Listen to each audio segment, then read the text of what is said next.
ಪುಣ್ಯಾತ್ಮ. ಪುಣ್ಯಾತ್ಮ? ನಿನ್ನ ಹಾಗೆ ಸ್ವರೂಪ ಇರುವವರು ಯಾರು ನನ್ನನ್ನು ಹಾಗೆ ಕರೀಲಿಲ್ಲ. ನಾವು ಯಾರನ್ನೂ ಪಾಪಾತ್ಮ ಅಂತ ಹೇಳುವುದಿಲ್ಲ. ಯಾಕೆ? ಯಾಕಂದ್ರೆ ನಮಗೆ ಆ ಶಬ್ದವೇ ಬರುವುದಿಲ್ಲ. ಈ ಲೋಕದಲ್ಲಿ ಇರುವವರೆಲ್ಲರೂ ಪುಣ್ಯಾತ್ಮರಾಗಬೇಕು ಎನ್ನುವ ಸಂಕಲ್ಪವೇ ನಮ್ಮಲ್ಲಿರುವ ಕಾರಣ ಎಲ್ಲರೂ ಪುಣ್ಯಾತ್ಮರು ಅಂತಲೇ ನಾವು ಅನುಸಂಧಾನ ಮಾಡುವುದು. ಒಳ್ಳೆ ಮಾತಾಡ್ತೀನಿ ನೀನು. ಇದನ್ನು ಸತ್ಯ ಅಂತ ನಂಬಿದ್ರೆ ನಮ್ಮನ್ನು ಹೊಂಡಕ್ಕೆ ದೂಡಿ ಹಾಕಿ ನೀನು ಕಲ್ಲು ಚಪ್ಪಡಿ ಹಾಗೆ ಹಾಸಿ ಹೋಗುತ್ತಿ. ನೀನು ಯಾಕೆ ಬೊಬ್ಬೆ ಹಾಕೋದು? ಯಾಕೆ? ನಮ್ಮ ಸ್ವಭಾವವೇ ಹಾಗೆ. ಹೀಗೆ ಮಾತಾಡದೆ ಇದ್ರೆ ನಾವು ರಕ್ಕಸರಲ್ಲ ಅಂತ ಹೇಳಿಯಾರು. ಅಯ್ಯೋ, ಒಂದು ಬೊಬ್ಬೆ ಹಾಕಿ ನಿಮಗೆ ಜಾತಿ ಪಡ್ಕೊಳ್ಬೇಕಾ? ನೀವು ಹುಟ್ಟುವಾಗಲೇ ಒಂದು ರಕ್ಕಸರ ಜಾತಿ ಅಲ್ವ? ಒಬ್ಬ ವ್ಯಕ್ತಿಯನ್ನು ನೋಡುವಾಗಲೇ ಹಾಗೆ ಅಲ್ವಾ? ವಪು, ವಾಕ್ಯ, ವಿದ್ಯಾ, ವಿನಯ ಹೀಗೆಲ್ಲ ಇರುವಾಗ ಪಂಚವಕಾರ. ಹೌದು. ವಪು ಅಂತ ಹೇಳುವಾಗ ಹೇಗೆ ಅವನ ಸ್ವರೂಪ ಹೀಗೆ ಅಂತಂದ್ರೆ ಹಾಗೆ ಇರಬೇಕು.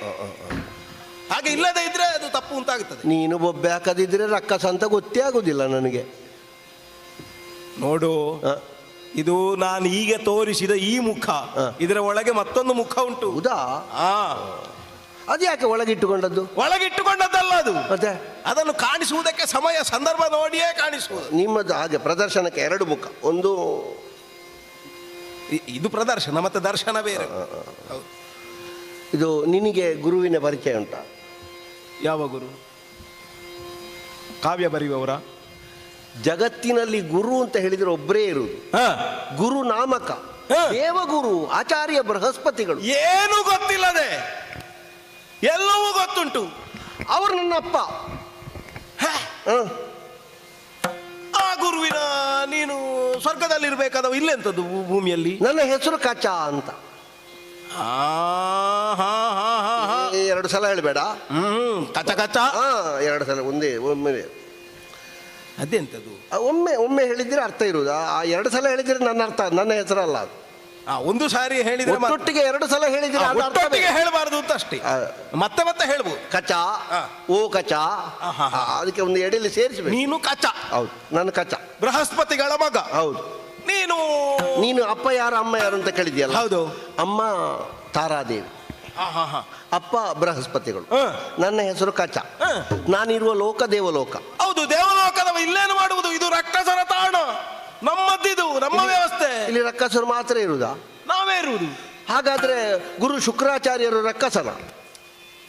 ನೋಡು, ಅವರು ನಮಗೆ ಗುರುಗಳು. ಹೌದು, ಅವರು ಗುರುಗಳಾದ ಕಾರಣ ನಮ್ಮ ವ್ಯವಸ್ಥೆಯಲ್ಲಿ ಅವರಿದ್ದಾರೆ. ಈಗ ಅವರ ವ್ಯವಸ್ಥೆ ನೋಡಿದ್ರೆ ಅವರ ಸುತ್ತಮುತ್ತ ಬೇರೆ ಯಾರಾದ್ರೂ ಇದ್ದಾರಾ? ಇಲ್ಲ, ಅವರು ನಾವೇ ಇರುವುದು. ಹಾಗಾಗಿ ಗುರುಗಳಾಗಿ ನಮ್ಮಲ್ಲಿ ಅವರಿದ್ದಾರೆ. ಈಗ ಗುರುಗಳು ಅಂತ ಹೇಳಿದ್ರೆ ಅವರಿಗೊಂದು ಸ್ವಾತಂತ್ರ್ಯ ಉಂಟಲ್ಲ? ಉಂಟು. ಆ ಸ್ವಾತಂತ್ರ್ಯದ ಒಳಗೆ ನಾ ಬಂದದ್ದು. ಅವರು ಬರಬೇಕು ಅಂತ ಹೇಳಿದ್ರ? ಅವರು ಹೇಳಿದ್ದಲ್ಲ, ನಾನು ಬಂದದ್ದು. ನೀನು ಬಂದದ್ದು. ಅದು ಅವರ ಸ್ವಾತಂತ್ರ್ಯ ಹೇಗಾಗ್ತದೆ? ಅಲ್ಲ, ಅವರಿಗೊಂದು ವ್ಯಾಪ್ತಿ ಇಲ್ವಾ? ಅವರಿಗೆ ವ್ಯಾಪ್ತಿ ಉಂಟು. ಅವರ ವ್ಯಾಪ್ತಿ ಇರುವಾಗ ಅವರಾಗಿ ಕರೆಸಿಕೊಂಡ್ರೆ ವ್ಯವಸ್ಥೆ ಉಂಟು. ಇದು ನೀನಾಗಿ ಬಂದದ್ದು ಅಂತ ಹೇಳ್ತೀವಿ. ಈಗ ಅವರು ಕರೆಯದೆ ಬಂದ್ರು, ನನ್ನನ್ನು ಅವರು ಒಪ್ಪಿಕೊಂಡಿದ್ದಾರೆ ಶಿಷ್ಯ ಅಂತ. ಈಗ ಕಲೀಲಿಕ್ಕೆ ಬಂದದ್ದು. ನೀನು ವಿದ್ಯಾರ್ಥಿ. ಬಲ್ಲೆ ಬಲ್ಲೆ.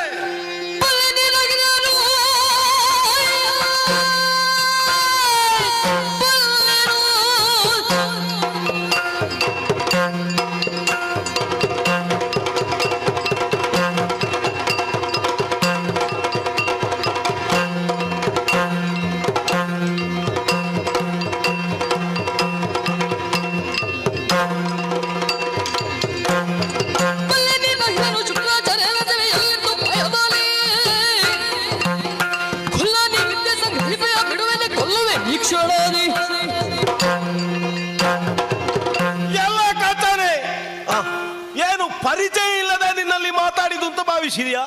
ನೀನು ಮೆಲ್ಲ ಮಾತಾಡು, ನನಗೆ ಕೇಳ್ತದೆ, ಸರಿ, ನನಗೆ ಅರ್ಥವೂ ಆಗ್ತದೆ. ನಾ ಮೊದಲೇ ಹೇಳಿದ್ದೇನೆ, ಹೀಗೆ ಮಾತಾಡದಿದ್ರೆ ನನಗಾಗುವುದಿಲ್ಲ ಅಂತ.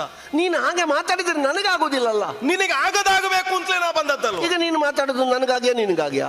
ಅಲ್ಲ, ನನಗಾಗಿ ಮಾತಾಡುವುದಲ್ಲ, ನಿನಗೆ ಆಗದ ಹಾಗೆ ಆಗಬೇಕು ಅನ್ನೋ. ಈಗ ನೀನು ಮಾತಾಡುದು ನನಗಾಗಿಯೇ ಹೌದಾದ್ರೆ ನನಗೆ ಅರ್ಥ ಆಗದ ಹಾಗೆ ನೀನು ಮಾತಾಡಿ ಏನು ಪ್ರಯೋಜನ? ನಿನಗೆ ಅರ್ಥ ಆಗಬೇಕು ಅಂತ ನಾನು ಬಂದದ್ದ? ನಾ ಹೇಳಿದನ್ನು ನೀನು ಅರ್ಥ ಮಾಡಿಕೊಳ್ಳತಕ್ಕದ್ದು. ಅದು ಯಾಕೆ? ಈಗ ನನ್ನನ್ನು ನೀನು ಮಾತಾಡಿಸಿದ್ದ, ನಿನ್ನನ್ನು ನಾನು ಮಾತಾಡಿ. ನಾನು ಪ್ರಧಾನಮಂತ್ರಿ ಮಾತಾಡಿದ್ದನ್ನೆಲ್ಲ ಬಾಕಿದವರು ಅರ್ಥ ಮಾಡಬೇಕು. ನೀನು ಬೇಕಾದ್ರೆ ನಿನಗೆ ಬೇಕಾದ ಹಾಗೆ ನಿನ್ನ ಅರ್ಥಕ್ಕೆ ಇಳಿಸಿ. ನೀನು ಮಂತ್ರಿ ಪ್ರಧಾನನ ಪ್ರಧಾನಮಂತ್ರಿಯ? ನಿನಗೆ ಯಾಕದು? ನಿನಗೇನಾದ್ರೂ ಸಮಸ್ಯೆ ಉಂಟಾ? ಪ್ರಧಾನಮಂತ್ರಿ ಆದ್ರೂ ಮಂತ್ರಿ ಪ್ರಧಾನನಾದ್ರೂ ನಿನಗೇನಾದ್ರೂ ಸಮಸ್ಯೆ ಆಗ್ತದೇನಾ? ನೀನೊಂದು ಅರ್ಥ ಆಗುವ ಹಾಗೆ ಮಾತಾಡು, ನನಗೆ ಬೊಬ್ಬೆ ಹಾಕಬೇಡ. ಅರ್ಥ ಆಗುವ ಹಾಗೆ ಮಾತಾಡಬೇಕು ಅಂತಲೇ ಬಂದದ್ದು. ಯಾಕೆ? ನಿನ್ನ ಕುರಿತಾಗಿ ನಾನು ಪೂರ್ಣವಾಗಿ ಬಲ್ಲೆ. ಮತ್ತೆ ಕೇಳಿದ್ಯಾಕೆ? ಆದ್ರೆ ಕೇಳಿದ್ದು ಯಾಕೆ ಕೇಳಿದ್ರೆ, ನನ್ನ ಸ್ವರ ಕೇಳಿ ಆದ್ರೂ ಮೊದಲೇ ಓಡಿ ಹೋಗುವುದಿದ್ರೆ ಒಂದು 4 ದಿವಸ ಓಡಿ ಹೋದ ಲೆಕ್ಕದಲ್ಲಿ ಆದ್ರೂ ಬದುಕು ಅಂತ. ಹಾಗೆ ಈಗ ಈ ಪ್ರದೇಶದಲ್ಲಿ ನಿಮ್ಮನ್ನು ಬಿಟ್ರೆ ಗುರುಗಳು ಮಾತ್ರ, ಅದು ಬಿಟ್ರೆ ಗುರುಗಳ ಮಗಳು ಮಾತ್ರ.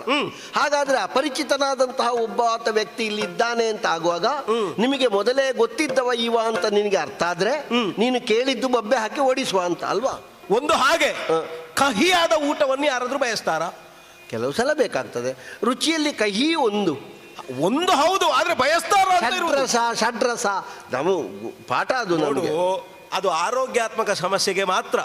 ಆರೋಗ್ಯದ ಸಮಸ್ಯೆ ಬಂದಾಗ ಕಹಿಯಾದದ್ದನ್ನು ತಿನ್ನಬೇಕು ಅಂತ ಒಂದು ಶಾಸ್ತ್ರ ಇರುವುದು. ಈ ಆರೋಗ್ಯಕ್ಕೆ ಸಮಸ್ಯೆ ಬರ್ತದ?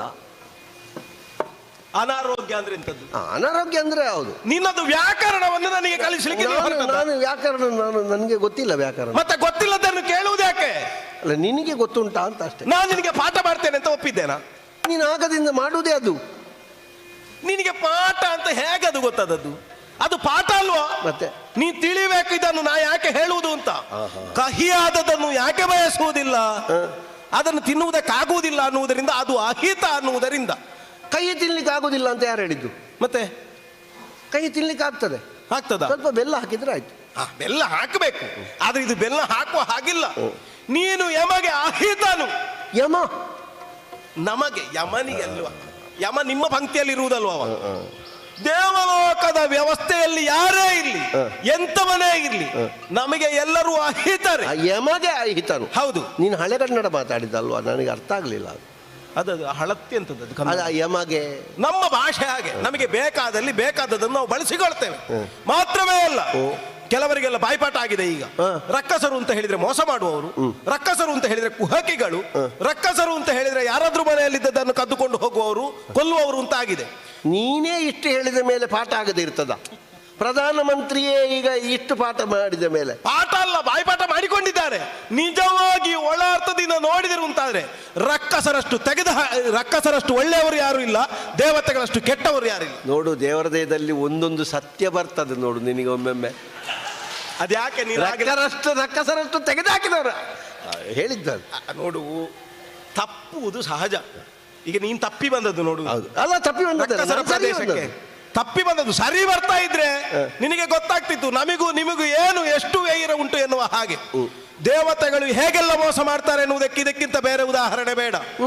ನಿನ್ನನ್ನು ಒಬ್ಬ ಪಾಪ ಮುಗ್ಧ ಜೀವಿಯಾಗೆ ಕಾಣ್ತಾನೆ, ಎಂತದ್ದಾದ್ರೂ ರಕ್ಕಸರು ಇವನನ್ನು ಸುಮ್ಮನೆ ಬಿಟ್ಟಾರು, ಇವನನ್ನು ಕಳುಹಿಸಿಕೊಡುವುದರ ಮೂಲಕವಾಗಿ ನಮ್ಮ ಗುರುಗಳಲ್ಲಿದ್ದ ವಿದ್ಯೆಯನ್ನು ಕದಿಯುವ ವ್ಯವಸ್ಥೆ ಮಾಡುವ ಅಂತ ದೇವತೆಗಳು ಮಾಡಿದ ಕುಹಕದ ವ್ಯವಸ್ಥೆ ಇದು. ಪ್ರಪಂಚದಲ್ಲಿ ಕದಿಯಲಾಗದೇ ಇರುವ ಸೊತ್ತು ಅಂತ ಹೇಳಿದ್ರೆ ವಿದ್ಯೆ ಮಾತ್ರ. ಹೌದು. ನೀನು ಪ್ರಧಾನಮಂತ್ರಿ ಅಂತ ಹೇಳ್ತಿ, ವಿದ್ಯೆಯನ್ನೊಂದು ಕಳ್ಳತನ ಮಾಡ್ಲಿಕ್ಕೆ ಯಾವಾಗ ಕದಿಲಿಕ್ಕೆ ಆಗುವುದಿಲ್ಲ ಅಂತ ಹೇಳಿದ್ದು ಗೊತ್ತುಂಟೋ? ಮಲಗಿದವನಲ್ಲಿಂದ ಕದ್ದುಕೊಂಡು ಹೋಗ್ಲಿಕ್ಕೆ ಆಗುದಿಲ್ಲ, ಅದು ಚಿನ್ನ ಮಾತ್ರ ಕದಿಲಿಕ್ಕೆ ಆಗುದು ಅಂತ ಹೇಳುದು. ಇದು ಹಾಗಲ್ಲ. ನಮ್ಮ ಗುರುಗಳನ್ನು ಮಂಕುಬೂದಿ ಎರಚಿ ಅವರನ್ನು ಏನೋ ಮರಳು ಮಾಡಿ ಅವರ ಮಗಳನ್ನು ಒಳಕೈ ಮಾಡಿಕೊಂಡು, ಅದು ಗೊತ್ತುಂಟು ನಮಗೆ, ಸುದ್ದುಂಟು. ನಿಮ್ಮದು ಸುತ್ತಾಟ ಎಲ್ಲ ನಮಗೆ ಚಾರಕ ಬಂದು ಹೇಳಿದ್ದಾನೆ, ನೀವು ಮನೆಗೆ ಸುತ್ತು ಬರುವುದೇನು? ಅದೊಂದು ಹೇಳಿದ್ಯಲ್ಲ ಒಳಕೈ ಅಂತ, ಬಹುಶಃ ನೀವು ಒಂದು ಆಲೋಚನೆ ಮಾಡಿದ್ದೀರಾ. ನಾವು ಹಾಗೆ ಮಾಡಿದ್ರೆ ಸರಿ. ಅದು ಅವಳೇ ಹೇಳ್ತಿದ್ಲು, ಆ ರಕ್ಕಸರು ಅಯ್ಯೋ ಕಣ್ಣು ಬಿಡುವುದೇನು, ಜೊಲ್ಲು ಸುರಿಸುವುದೇನು, ನನ್ನ ಹಿಂದೆ ಬರುವುದೇನು. ನೋಡು, ನಮಗಾದ್ರೂ ಸ್ವಾತಂತ್ರ್ಯ ಉಂಟು. ನಮ್ಮಲ್ಲಿಯ ಹುಡುಗಿ, ನಮಗೆ ಸ್ವಾತಂತ್ರ್ಯ ಉಂಟು, ನಾವು ಕೇಳಬಹುದು. ಗುರುಗಳ ಮಗಳನ್ನು ನೋಡುವುದು ಸ್ವಾತಂತ್ರ್ಯವ? ಗುರುಗಳ ಮಗಳನ್ನು ನೀ ನೋಡ್ಬೋದಾ? ನೀನು ಅವಳಿಗೆ ಸೌದೆ ತಂದು ಕೊಡುವುದು ಯಾಕೆ? ನೀರು ತಂದು ಕೊಡುವುದು ಯಾಕೆ? ಅದರಲ್ಲಿ ಪರಿಚಾರಿಕೆಗೆ ನಮ್ಮವರು ಇಲ್ವಾ? ನೀನೇ ಗುರು ಶುಶ್ರೂಷ ಎನ್ನುವ ವಿಧಾನದಲ್ಲಿ ಅದೆಲ್ಲ ತರಬೇಕು. ನೀನು ಗುರುಗಳ ಕಾಲು ಒತ್ತುವುದಕ್ಕೆ ಬೇಕಾದ್ರೆ ಹೋಗ. ನೀನು ಅವಳಲ್ಲಿ ಏನು ಮಾತಾಡುವುದು? ನಮಗೆ ಅದೇ ಒಂದು ವಿರೋಧಕ್ಕೆ ಕಾರಣವಾದದ್ದು. ಗುರುಗಳ ಮಗಳನ್ನು ಒಳಗು ಮಾಡಿಕೊಂಡು ಅವಳ ಮೂಲಕವಾಗಿ ಗುರುಗಳನ್ನು ಒಪ್ಪಿಸಿ ಅವರಲ್ಲಿದ್ದ ವಿಶೇಷವಾದ ವಿದ್ಯೆಯನ್ನು ಕದಿಯುವುದಕ್ಕೆ ಬಂದ ಕಳ್ಳನೇ, ನಿನ್ನನ್ನು ನಾವು ಉಳಿಸುವುದಿಲ್ಲ ಅಂತಲೇ ಬಂದದ್ದು ನಾನು. ನೀನು ಕತ್ತಿಗೆ ಕೈ ಹಾಕುದು ಯಾಕೆ ಮಾರ? ಇವನನ್ನು ಬಿಟ್ಟರೆ ಹೀಗಾಗ್ಲಿಕ್ಕಿಲ್ಲ. ನನಗೆ ಕೆಲಸ ನೋಡುವ ಕಡಿಯುತ್ತೇನೆ. ಅಯ್ಯೋ,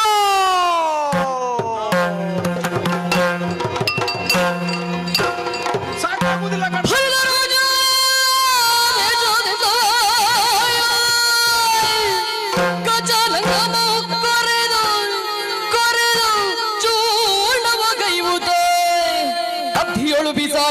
ಬಂದಿ ವಾರ್ತೆ ವಿಷ ಬರುವ ಗುಸರಿದರು ಅಕ್ಷರ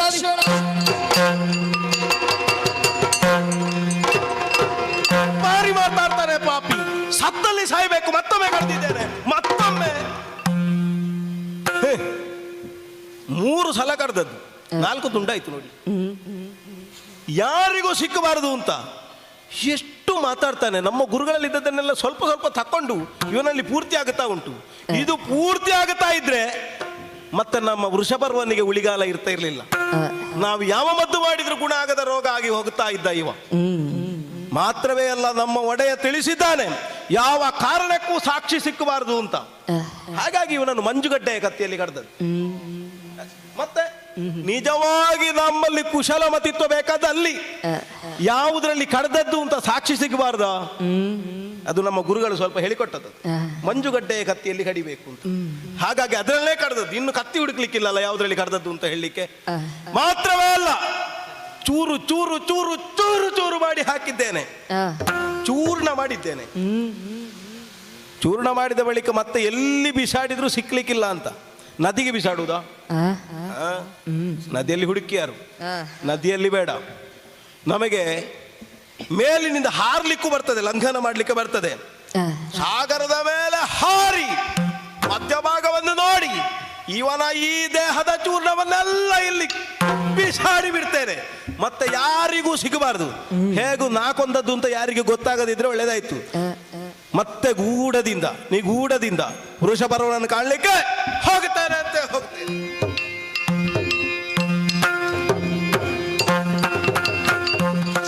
ವಿರಚಿತೆಯ ಮಧ್ಯಾಹ್ನಿಕಾದಿ ಸತ್ಕರ್ಮಗಳ ವಿರಚಿತೆಯ ಮಧ್ಯಾಹ್ನಿಕಾದಿ ಸತ್ಕರ್ಮಗಳ ಓಂ ಆಪೋಷ್ಠಾಮಯೋ ಸ್ಥಾನ ಉಜ್ಜೇನನಾಥನ ಹರುಷದು ಭೋಜನಕ್ಕೆ ಶುಕ್ರನೇ ತಂದು ಮಂತ್ರಹೀನಂ ಕ್ರಿಯಾಹೀನಂ ನಿಜ ದರಳೆಯಾಗಿ ದೇವಯಾನಿಯ ಕರೆಯಲ್ಗೆ ನಿಜ ದರಳೆಯಾಗಿ ದೇವಯಾನಿಯವು ಕರೆಯಲ್ಗೆ ಪರಿಗಿಸುದ ಎಡಬಲವನು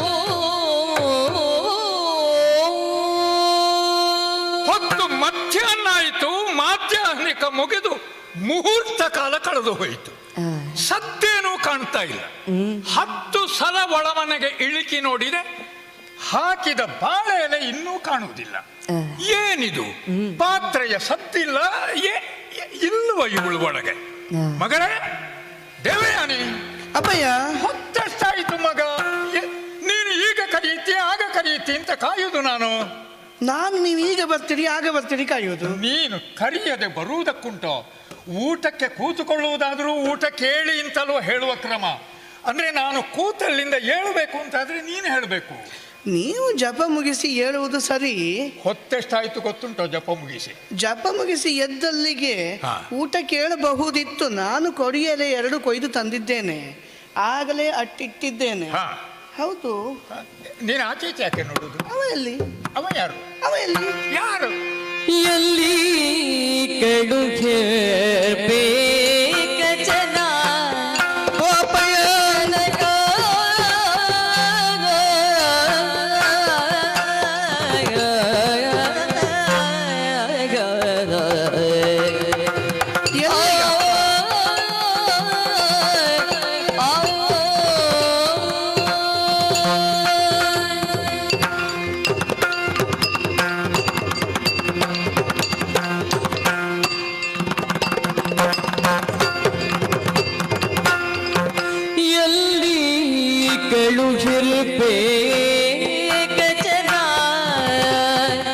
ಎಲ್ಲಿದ್ದಾನೆ?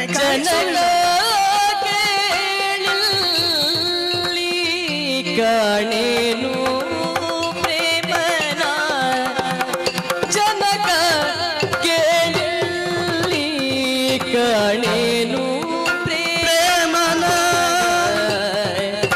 ಜನಕ ಕೇಳಿ ಕಾಣೇನು ಪ್ರೇಮನ ಇಲ್ಲನವನೆಮ್ಮ ಗೃಹದಿ ಇಲ್ಲನವನೆಮ್ಮ ಗೃಹದಿ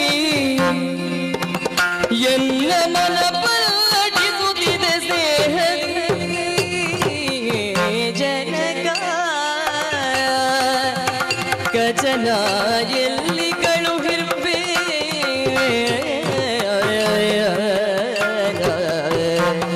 ಜನಗ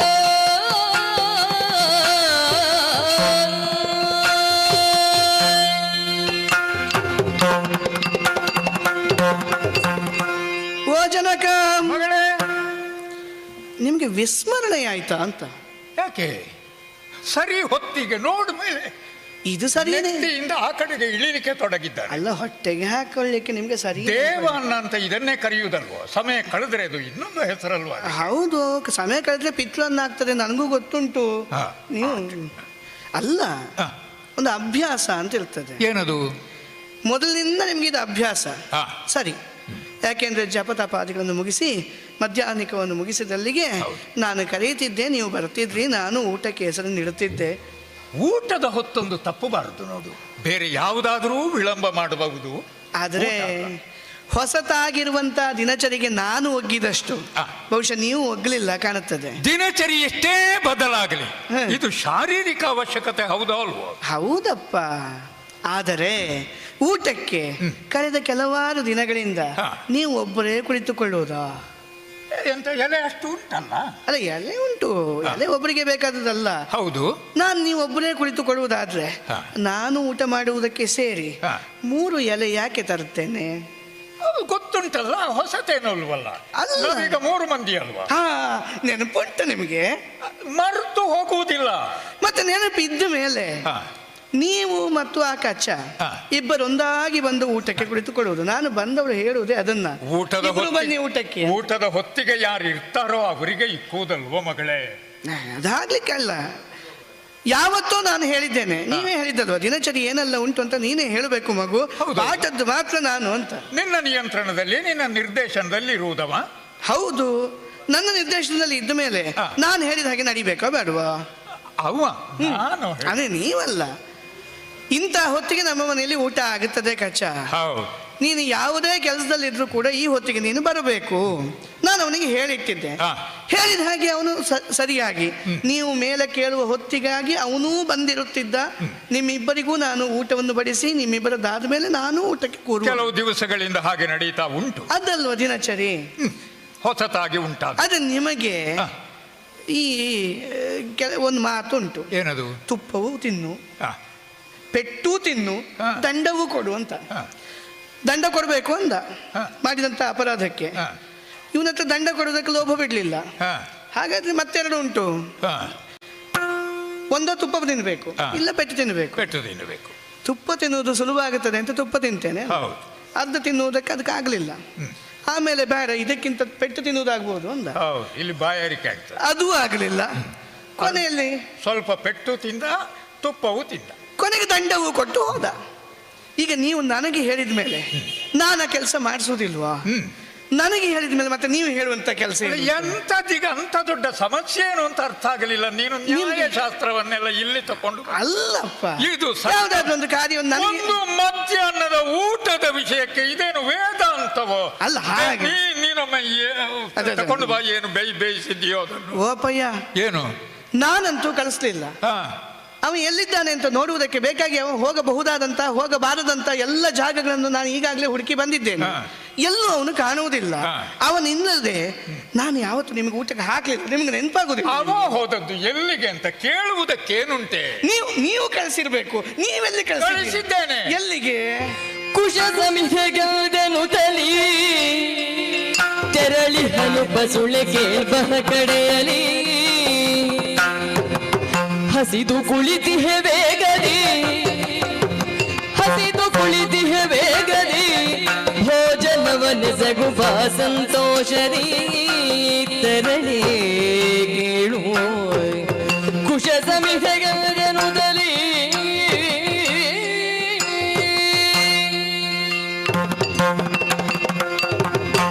ಅವ ಅಂತ್ಯವಾಸಿಯಾಗಿ ಬಂದವ.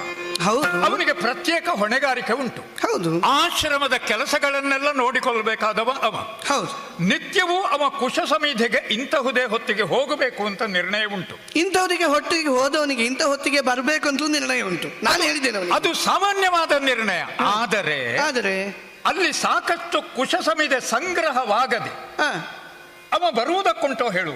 ಅದಿಲ್ಲ. ಯಾಕಂದ್ರೆ ಹೊತ್ತನ್ನು ಅನುಸರಿಸಬೇಕಾದ್ದು ಮುಖ್ಯ ಅಲ್ಲ, ಆಗಬೇಕಾದ ಕೆಲಸವನ್ನು ಪೂರೈಸಬೇಕಾದ್ದು ಮುಖ್ಯ. ಇದು ಶಿಷ್ಯರಾದವರ ಧ್ಯೇಯ, ಹೌದೋ ಅಲ್ವೋ? ಅದೌದು. ಮತ್ತೆ ಕೆಲಸಕ್ಕೆ ಹೋದವ ಅವ ಇನ್ನೂ ಹುಡುಗ, ಅವನಿಗೆ ತನ್ನ ದೇಹಾಯಾಸ ಹಸಿವು ಬಾಯಾರಿಕೆಗಳು ಬಾಧಿಸುವುದು ಕಡಿಮೆ. ನಾನು ಅವನು ಒಂದೇ ರೀತಿಯು ಹೇಳು. ಅದಲ್ಲ, ಅವನ ಕೆಲಸವನ್ನು ನಿಷ್ಠೆಯಿಂದ ಮಾಡ್ತಾನೆ ಎನ್ನುವುದಕ್ಕೆ ಸಂತೋಷ ಪಡಬೇಕು. ಇನ್ನು ಕೆಲವರಿದ್ದಾರೆ ಕೆಲಸಕ್ಕೆ ಅಂತ ನಾವು ಇಟ್ಟಿರುವುದು, ಅವರು ಊಟದ ಹೊತ್ತು ಯಾವಾಗ ಆಗ್ತದೆ ಅಂತಲೇ ಕಾಯುವುದು. ಅವರು ಊಟದ ಹೊತ್ತಿನ ತನಕ ಕೆಲಸ ಮಾಡೋದು, 10 ಸಲ ಮೇಲೆ ನೋಡ್ತಾರೆ, ಆ ಹೊತ್ತಾದ ತಕ್ಷಣ ಮೊದಲು ಅಲ್ಲಿಗೆ ಬರ್ತಾರೆ. ಅದೌದು. ಇವ ಹಾಗೆ ನೋಡುವವನು ಅಲ್ಲ ಎನ್ನುವುದೇ ಸಮಾಧಾನದ ವಿಷಯ, ಹೌದೋ ಅಲ್ವಾ? ಆದ್ದರಿಂದ ತಡಾಗಿ ಬರ್ತಾ ಇದ್ದಾನೆ ಅಂತಂದ್ರೆ ಹೆಚ್ಚು ಕೆಲಸ ಮಾಡ್ತಾನೆ ಅಂತ ನಾವು ಸಂತೋಷ ಪಡಬೇಕು. ನೀವು ಹೇಳಿದಷ್ಟೇ ಹೌದು ಅಂತ ಆಗಿದ್ರೆ ನನಗೂ ಸಂತೋಷ. ಅದು ಖಂಡಿತ ಹೌದೇ, ಅವ ಬರ್ತಾನೆ, ನಿನಗೇನು ಚಿಂತೆ ಬೇಡ. ನೋಡು, ವಯಸ್ಸಾಗಿದೆ ನನಗೆ ಹೊತ್ತು ತಪ್ಪಿದ್ರೆ ಆರೋಗ್ಯ ಹೆಚ್ಚು ಕಡಿಮೆ ಆಗ್ತದೆ. ಮತ್ತೆ ನೀನೇ ಕಷ್ಟಪಡಬೇಕು. ನನಗೆ ಹಾಗೆ ಅಂತ ಅನ್ನಿಸುವುದಿಲ್ಲ. ಯಾಕೆ ಅಂದ್ರೆ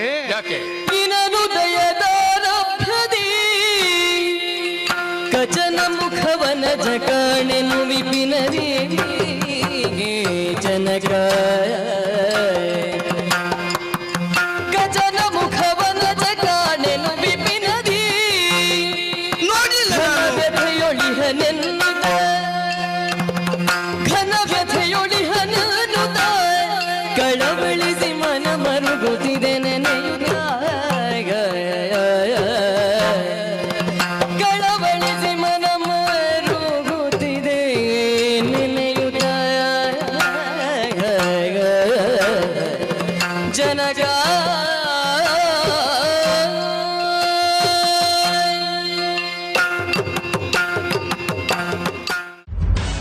ನಿಖರ ಸುದ್ದಿ, ಸದಭಿರುಚಿಯ ಕಾರ್ಯಕ್ರಮ.